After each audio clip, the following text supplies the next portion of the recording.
I'm 16 and I'm a very outspoken person. Like, one of my challenges in life is to, like, bite my tongue. Like, it's very hard for me to bite my tongue.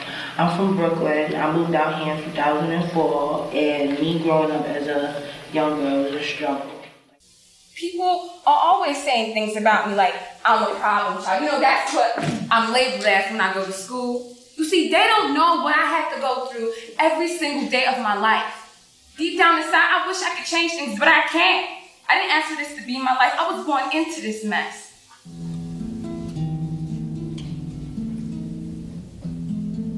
What you see on the surface is not the whole story.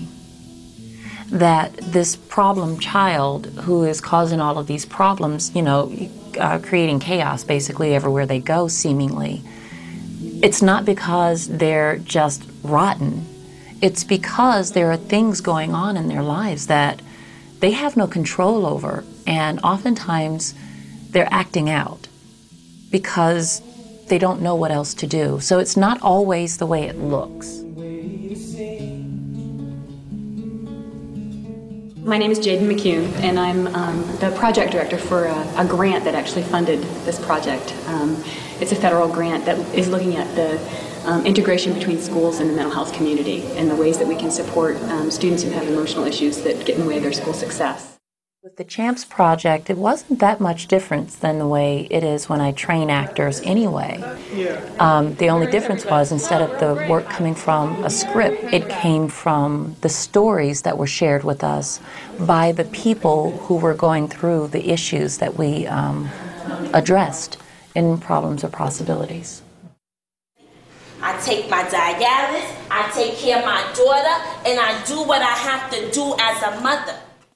So we were looking at ways to increase both awareness about issues of mental health and how they affect student success, but also compassion and understanding for not only the stories of the kids and families, but the stories of the teachers and the principals and the social workers who work within that system. I refused to hang my head low as I walked through the streets, even though people would give me stares like I was the one strung out on drugs. I felt like I was carrying the weight of my mother's mistakes. So it's really taking this one young woman's story, the experiences of all of these other people in the community that have worked with students like this, and their own personal experience, and bringing it to life. Everything is linked, you know, forming the links between the people in Rose's life and her, and the links between those various people to each other, and how everything kind of comes together. And in order to help a child out, in order to help a child who's just on the edge, just on the brink of either falling over or being pulled back from the edge and doing something proactive with their lives, it takes all of these people linking together to pull that child back. You know, it really does take a village. So I have to fight to protect myself. And then my counselors, they be asking me, you know, if I have friends or somebody I can talk to, somebody I can trust. I tell her no. I'm tired of letting people get close to me, and then when I open up, they hurt me. No, I ain't having that. When we really take the time to listen to each other's stories, all of a sudden we realize, wow, that affects me, or here's the way that could affect her. And we start to recognize that we are really mirrors for each other. And that's what I think really comes across in this piece, how almost every character on stage has some visceral relationship with every other character on stage, and becomes a mirror for the other, which is, I think, the way we are in the world. We sometimes don't take the time to look at that. The drugs made me feel good for a period of time, but when I saw what it was doing to my family, I had to stop. The kids at school would tease Rose about me, and the people in the neighborhood, like you, would talk about me. But you could talk now all you want, because I am far from the person I was back then. Sometimes our kids get lost, you know? That's why I had the other piece also embedded in that. You had the kid who's acting out, so everybody's like, okay, what's going on, what's going on, what's going on? And then you also had another kid, if you remember, in the background who was very quiet, didn't cause a ruckus, but she was going through her own private hell, you know? And our kids get lost and they deal with it differently. Some of them act out, some of them retreat, but we need to pay attention. And I don't think we always pay attention.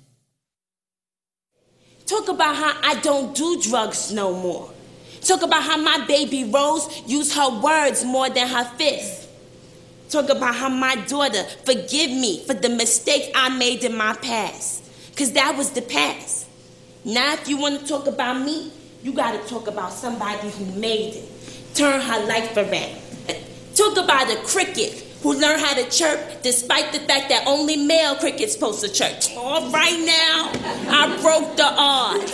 I beat the statistics. I took control of my life for the good of myself and my daughter.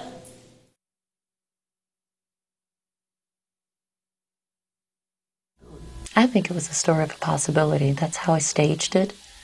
And that was the message I wanted to come out of it. That what looked like a problem could be turned into a possibility for someone. So now if you look at me and you only see the old cricket from the city, then you don't know the new me. And I feel bad for you.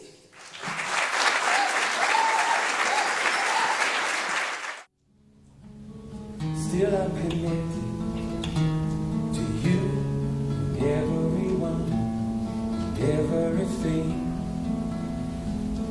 Still I'm connected to you, everyone, and everything.